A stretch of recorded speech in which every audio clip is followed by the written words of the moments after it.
This week I'm in Miyajima, Japan, which is famous for a number of reasons. First of all, they have a ton of deer that are not afraid of humans at all. I think they think they're people. Number two is it's one of Japan's top 3 most beautiful sights to see in the entire country. And later I will discuss being safe in a foreign country, threats around every corner. This week on Destination Jackson.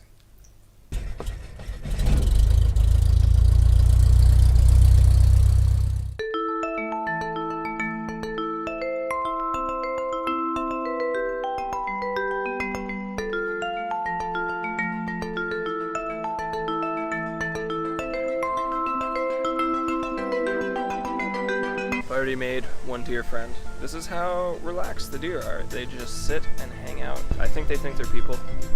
I also just learned that Bambi was a boy my whole life. Well, 26 years I've thought that Bambi was a girl. And now I've learned. So this one's clearly not a Bambi. I only know reindeer names though. What are other deer names? What's your name? Hey, Brett. Yeah, they just totally don't mind. Like little pets.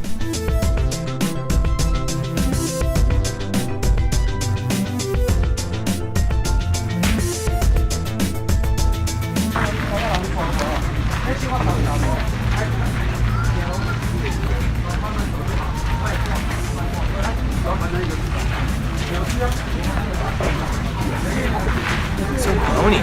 Way bonier than I expected.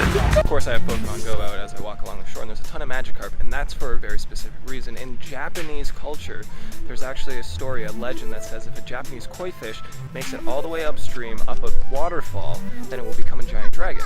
And that's kind of exactly what happens in Pokemon. Any Magikarp that gets big enough and strong enough becomes a Gyarados, a giant fucking dragon. It's kind of neat that it's directly from Japanese history. Apparently this is the world's biggest rice spoon.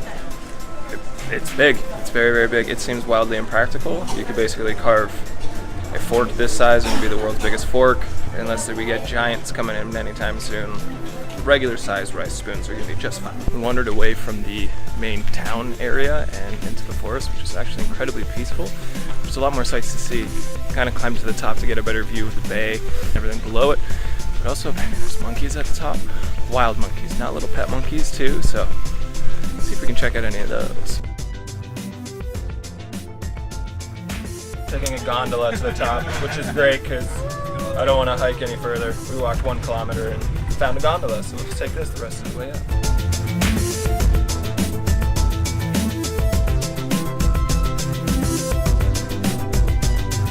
It took a full afternoon. It took 2 trains, a ferry ride, and then 2 gondola rides to get to the top, but this is one of Japan's top 3 most beautiful views.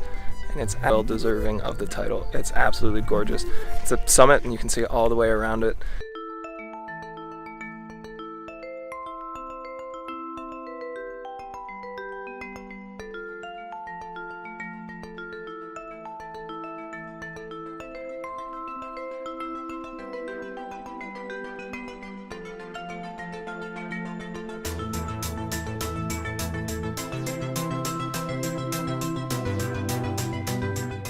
The sight from the top of Miyajima is one of Japan's top 3 most beautiful views.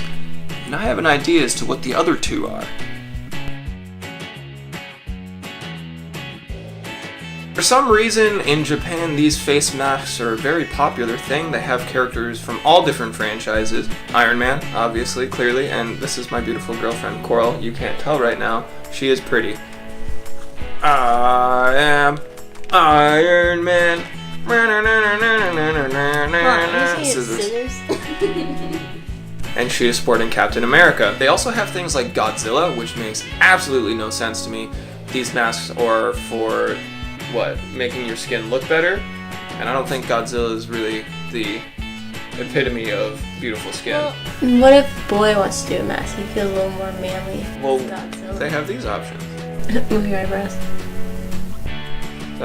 Oh, it's slipping down my whole face. Oh no. Hold on, ready? I can get it to slide all the way off. Goodbye, cruel world. I think it's moving from your forehead. Just move your whole face, see what it does. Right.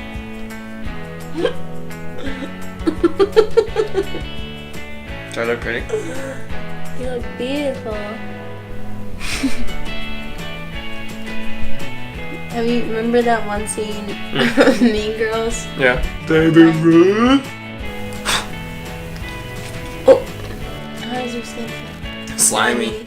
This week, your pro travel tip has to do with staying safe while traveling abroad. Japan is known as one of the world's safest countries. It has an exceptionally low crime rate. However, that does not mean that you are always safe. Always be aware of your surroundings. Maybe don't get shit-faced if you don't know your own way home. If your phone dies, you cannot always rely on Google Maps. Know your surroundings, do the research, know what parts of town to avoid. Resources and information are out there for you to use. Utilize them to your fullest capabilities and stay safe. If I haven't lost you this far, you're going to want to hit the subscribe and like buttons on this video, and stay tuned next Thursday for your weekly dose of culture without ever leaving your front door. And of course, you can find me on Twitter and Instagram to keep track of my travels all over the world. Why not check out last week's video where I did something else exciting in Japan that I don't remember right now, but I promise it was awesome. Or you can check out a playlist of videos with everything I've done so far in Japan. What? See you next week. Because I'm Iron Man.